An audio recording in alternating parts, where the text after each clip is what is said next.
L'objet de notre session a été déclaré.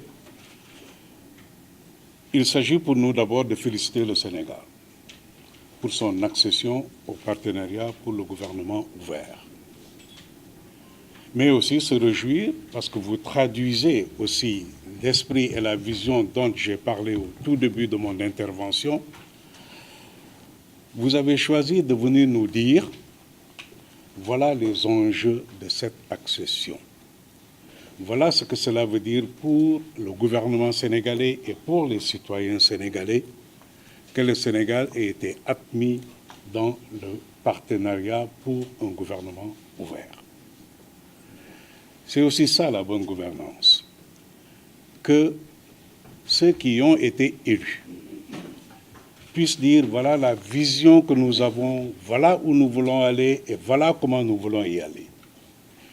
Et que ceux à qui vont s'adresser les actions de politique publique puissent en apprécier leur impact et leur valeur.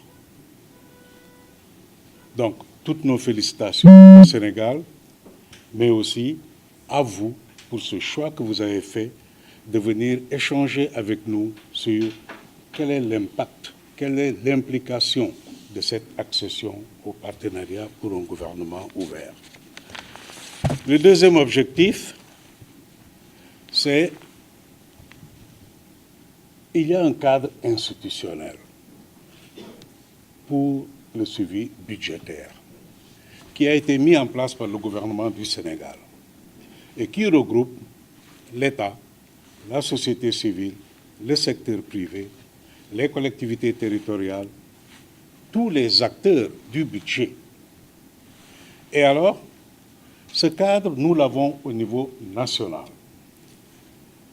C'est suite à des échanges et beaucoup de travail entre la société civile, particulièrement en son temps avec la CONASUP, et des acteurs du réseau citoyen pour la transparence budgétaire, que le gouvernement avait décidé de mettre en place ce cadre. Pour nous, c'était quelque chose qui était attendu. Parce que l'accès à l'information était quelque chose qui était extrêmement difficile pour la société civile et particulièrement l'information budgétaire. Que vous ayez choisi de mettre en place un cadre multi-acteurs pour le suivi budgétaire était une manière de briser ce carcan auquel on était confronté pour accéder à l'information budgétaire. Et tous les 6 mois, le cadre s'est réuni sous votre présidence pour analyser la note d'exécution budgétaire produite par le ministère de l'Économie et des Finances et porter notre perception là-dessus, dire ce que nous en pensons. Nous avons ainsi consacré des efforts soutenus au redressement des finances publiques et à la relance de l'économie. Aujourd'hui, nos finances publiques sont plus solides et plus saines, ce qui constitue une base indispensable à une croissance économique durable.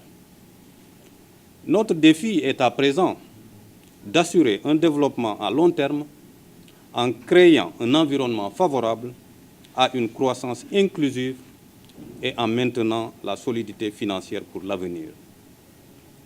Mesdames et Messieurs, les importants efforts déployés pour la promotion de la gouvernance et pour la redevabilité nous valent aujourd'hui notre position remarquée dans les classements des institutions internationales de mesures de gouvernance. Je peux citer, entre autres, l'indice Mo Ibrahim, où le Sénégal figure depuis 2013 parmi les 10 pays, les 10 premiers pays africains en matière de gouvernance. Nous avons aussi l'indice sur le budget ouvert, qui est passé de 10 à 51, soit un bond de plus de 41 points entre 2012 et 2017, ce qui place notre pays au premier rang africain.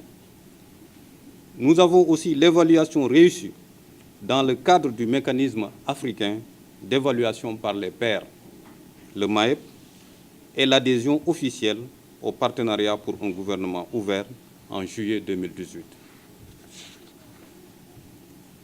Ces efforts doivent être poursuivis avec détermination pour maintenir les acquis et les consolider. C'est dans cette perspective que s'inscrit l'initiative prise par le département de la bonne gouvernance de procéder au partage des orientations du Sénégal dans le cadre de son admission au partenariat pour un gouvernement ouvert et à la décentralisation du cadre multi-acteurs de suivi budgétaire.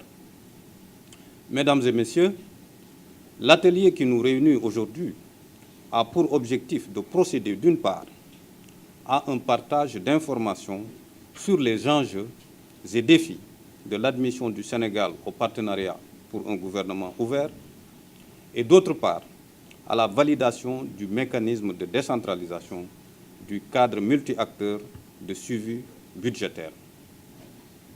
Je ne doute pas que les heures de travail qui vous attendent et que vous avez bien voulu nous consacrer déboucheront sur des recommandations pertinentes, à la fois ambitieuses et réalistes, qui permettront de poser les bases d'une mise en œuvre réussie du PGO au Sénégal et d'identifier les meilleures modalités de renforcement de la participation et du contrôle citoyen au niveau local. J'engage mes services à mettre en œuvre dans cet exercice une démarche participative et inclusive en associant toutes les parties prenantes et en mobilisant tous les acteurs. En vous renouvelant mes remerciements pour cette mobilisation exceptionnelle qui témoigne de l'intérêt que vous portez tous à la bonne gouvernance et en souhaitant plein succès à vos travaux, je déclare ouvert la 5e rencontre du cadre multi-acteurs de suivi budgétaire.